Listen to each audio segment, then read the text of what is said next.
What we're looking at now is the anterior thigh. The beautiful thing about the anterior thigh is we're going to have a common innervation, that is the femoral nerve.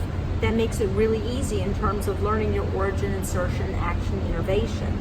Having said that, I'm going to start with the one exception to the anterior thigh, and that would be tensor fascia lata. We saw tensor fascia lata on the gluteal video, which I like to consider this a gluteal muscle, even though it's on the anterior, because it is innervated by superior gluteal. So the origin for tensor fascia lata is the iliac crest, and it inserts onto the iliotibial band. Its actions are going to be to medially rotate and abduct, abduct the thigh, and it also helps to it aids in patellar tract and helps to stabilize the knee. The rest of the muscles on the anterior thigh are going to be innervated by the femoral nerve.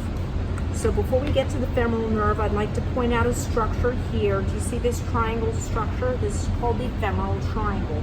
There's actually a lot going on in here. We need to know the borders, content, and floor of the femoral triangle. So let's start with the borders. The borders are going to be the inguinal ligament, which goes from the anterior superior iliac spine down to the pubic tubercle. That is the superior border. The lateral border is this muscle sartorius, which we're going to look at in just a few moments. And the medial border is going to be adductor longus, which we'll look at on another video. The floor of it, the medial floor, is this muscle here, pectineus, and the lateral floor is iliopsoas. The contents are going to be the femoral nerve, artery, and vein.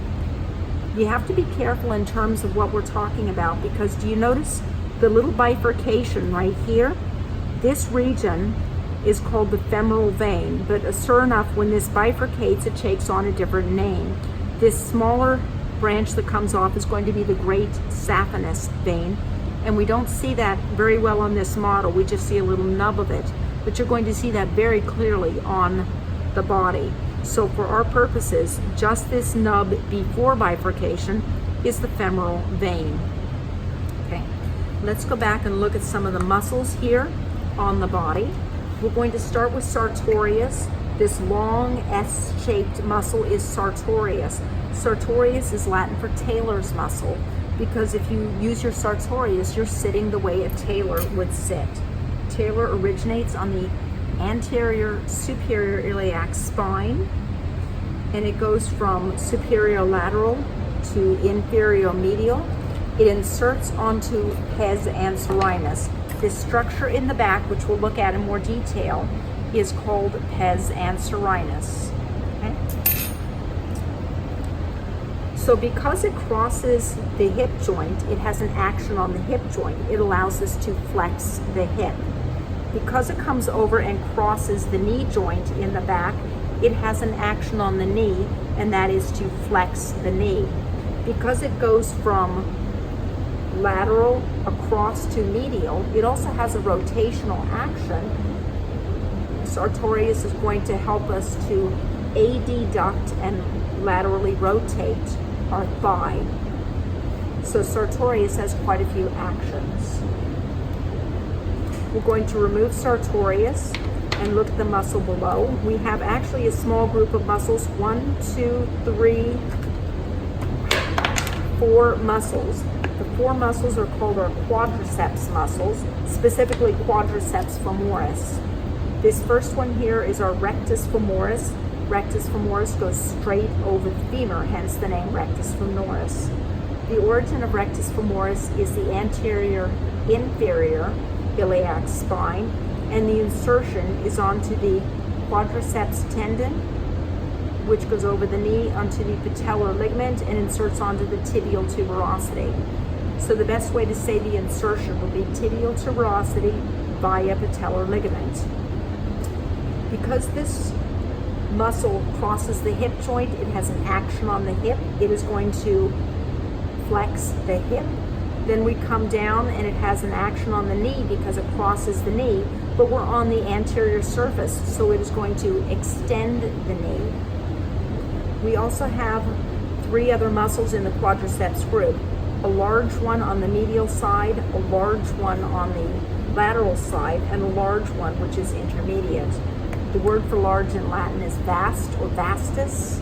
So we have vastus medialis, vastus lateralis, and intermediate would be vastus intermedius.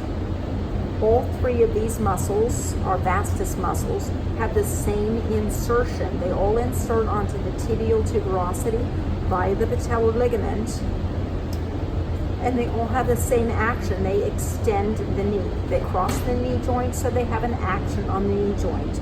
The 3 vastus muscles do not cross the hip joint, so the only muscle of the quadriceps femoris group that has an action on the hip joint is our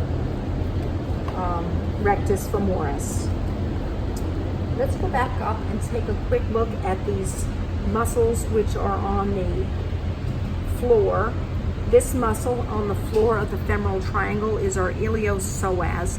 Iliopsoas is the combining of our psoas major and our iliacus. So we say the origin of iliopsoas is going to be the iliac fossa, because that's part of where it originates. And it inserts onto the lesser trochanter of the femur. Because this crosses the hip joint, again, it's going to flex the hip. I believe those are all the structures on the anterior thigh. We'll take a look at pectineus when we look at the medial group.